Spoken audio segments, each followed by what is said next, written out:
Hello, hello. How are you? I'm all good. म चाहिँ अहिले हतारमा छु होइन अनि एक्लै छु त्यही भएर मैले क्यामेरा माथि गरेको फिट चेक गर्छु भनेको फेरि मैले यहाँबाट बनाएको fit is very normal as always खालको फिट के रे म के गर्नु थिएँ मेरो म भर्खर क्लासबाट आएको होइन 12:40 भयो 9 to 11 क्लास थियो नो 10 to 12 क्लास थियो अनि सेकेन्ड क्लास भएन है अफकोर्स एज अलवेज अनि म चाहिँ भोटर आइडी कार्डको लागि जानुपर्ने भयो कि वेट सेकेन्ड मैले फाइल त हालेँ तर नागरिकता हालेँ कि नै लेट मी चेक ओह रहेछ कस्तो म फेरि लाइक त्यो काम कम्प्लिट गर्छु गरिसकेपछि नि गरिनँ कि जस्तो फिल हुन्छ कि मलाई अनि यो धुलीखेलको बाटो चाहिँ यस्तै हो हाइवे भएपछि जे होस् मौसम चाहिँ धेरै दिन भयो एकदम राम्रो भएको छ फर्स्ट यति डिप्रेसिङ भइसकेको थिएँ पुरै नगरौँ I have to ask directions now मलाई थाहा छैन कता हो लेट मी आस्क समवन मैले चाहिँ सोधेँ अनि मलाई जुन बाटो लगाइरहेको थियो बाटो चाहिँ त्यही नै रहेछ हेर न त गाडी आउँछ भने म मास्क लगाएको थियो पोखरा थिएँ टुलेखा ट्राभल गर्दा नि म मास्क लगाएर हिँड्ने मान्छे यहाँ कसरी मास्क बिना आइएम ओके थाहा भएन मेबी अब ह्याबिट लाउनु पर्छ भनेर होला मैले मास्क नलगाएको अरू मेबी अल्छी भएर होला यस अल्छी भएर मेरो चाहिँ एनआइडी छैन इफ एनआइडी भएको भए घर बसी आनन्दले I could have done it अनि एनआइडी बनाउन दसैँ तिहारको छुट्टीमा म गइनँ किनकि म सुतेर बसेँ people are watching me yes मलाई यहाँ पब्लिकबाट साइड हुनबाट दूर गर्न के बोलिरहेको त्यही भएर I'm making this two boys are following me right now can you see them yup them following me मतलब मैले भर्खर पछाडि हेरेको and the look was weird त्यही भएर त्यस्तो भनेको हुन त उनीहरूको नि बाटो यही होला म कहाँ थिएँ एनआइडी दसैँ तिहारमा जान्छु भनेको देन अल्छी ल्याएर गइनँ कि म जान्छु गर्दा जाँदै गइनँ केही भएन आई हर्ड कि एनआइडी नभएपछि फिजिकल्ली यहाँ निर्वाचन आयोगमा गएपछि चाहिँ बन्छ भन्ने सुन्नेको आधारमा म जाँदैछु अनि यो बाटो थियो महोत्सव कति त्यो महोत्सवको छेउछेउमा रहेछ कि घाममा हिँड्न होइन म हिँड्न पर्छ है मेरो पेट मेरो पेट लागेको छ म हिँड्न पर्छ कि मेरो सेन्टरमा भएको भए चाहिँ कस्तो खत्रै हुन्थ्यो म दिनभरि हिँड्न पर्थ्यो र जति खाए पनि केही हुँदैन म त यहाँ खाएको बसेछु हिँडेको पनि छैन केही गरेको छैन छि धुला अरू के भन्नु लाग्थेँ त्यही हो मैले अनलाइन रेजिस्टर गर्न खोजेको तर त्यो एनआइडी नहालेसम्म सब्मिट नै भएन लाइक नेक्स्ट प्रोसेसमै गएन कि अनि त्यही भएर चाहिँ म फिजिकल्ली नै जान लाग्यो केही छैन कहिले काहीँ पनि ट्राभल गर्नुपर्छ कहिले नगरे जसरी कि म फेरि अस्टै हट्छु so many people watching now I'm embarrassed अब चाहिँ म्याक्सिम क्लोज गर्छु अहिले उता गर्छु कन्टिन्यू गर्छु ल लाइक जेलमा हाल्दै गऱ्यो कि हाम्रो पर्मिसन बिना भिडियो बनाइस् भनेर के हुँदैछ यहाँ के हो यस्तो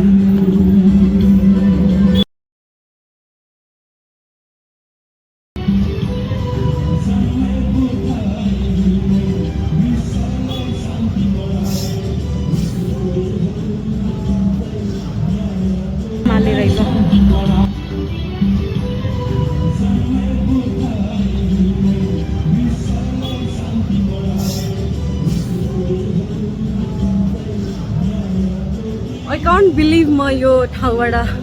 गइरहेको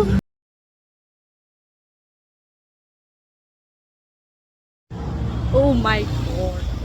गॉड यहाँ के कुरा भइसक्यो होइन म यहाँ बसेर डिटेलमा सुनाउनु पर्छ त्यसको लागि मलाई टाइम छैन म यहाँ चाहिँ त्यो मैले भर्खरै फर्म भरेँ होइन लाइनमा बसेपछि फर्म भरेँ अनि अब प्रिन्ट आउट त गर्नु पऱ्यो प्लस नागरिकताको फोटोकपी हुनु त छ होला स्टिल हेर्छु त्यो प्रिन्ट आउट गर्छु अनि त्यसपछि मात्र मेरो अगाडिको प्रोसेस अगाडि बढ्छ खास मेरो डेट चाहिँ अपोइन्टमेन्ट डेट पर्सिको हो सन्डेको तर त्यो नि आजै हुन्छ अरे so yeah good for me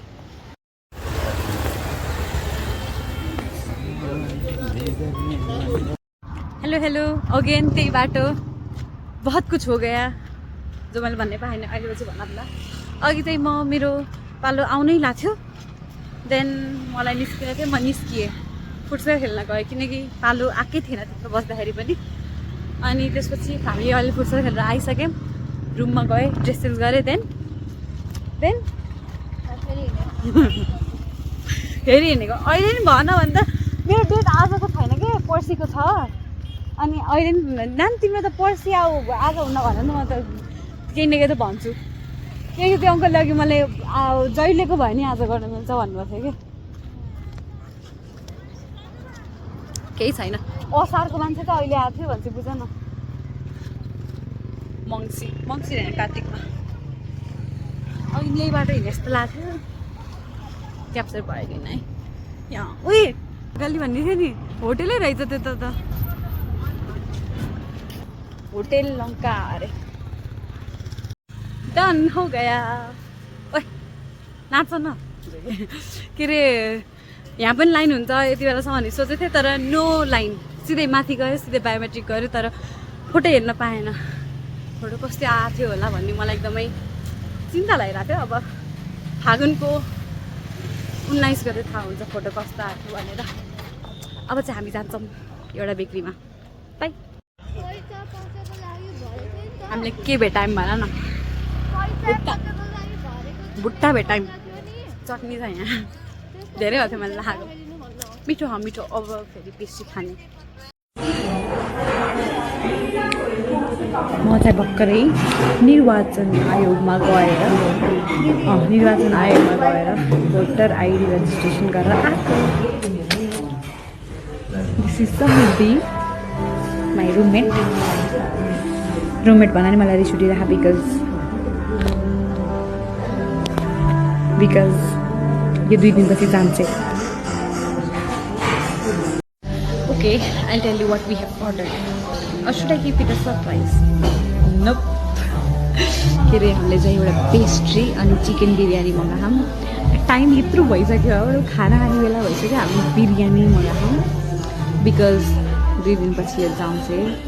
हामीसँग मैले खाना पाउँदैन त्यही भएर केही छैन अनि हामी चाहिँ आज धुरीखेलको अलि एक्सपेन्सिभ रेस्टुरेन्टमा आयो बिकज मलाई 180 is expensive okay 120 is fix price जो मैंने कह दिया सो कह दिया मैले अघि त्यो भिडियो बनाएको छु यहाँ सबैलाई मेरो उस छ भन्ने थाहा छ होइन वाइटी गएर हेर्ने के अरे उता जाँदाखेरि अर्कै ड्रेस लगाएर गर्थेँ है अनि अहिले चाहिँ त्यो फुटबल खेल्न गर्थेँ अनि यो लगाएँ अनि यत्तिकै तलको चेन्ज गरेर सिधै यही आएँ अनि यसरी नै मैले भोटर आइडी कार्डको लागि बायोमेट्रिक दिएँ क्या लाइक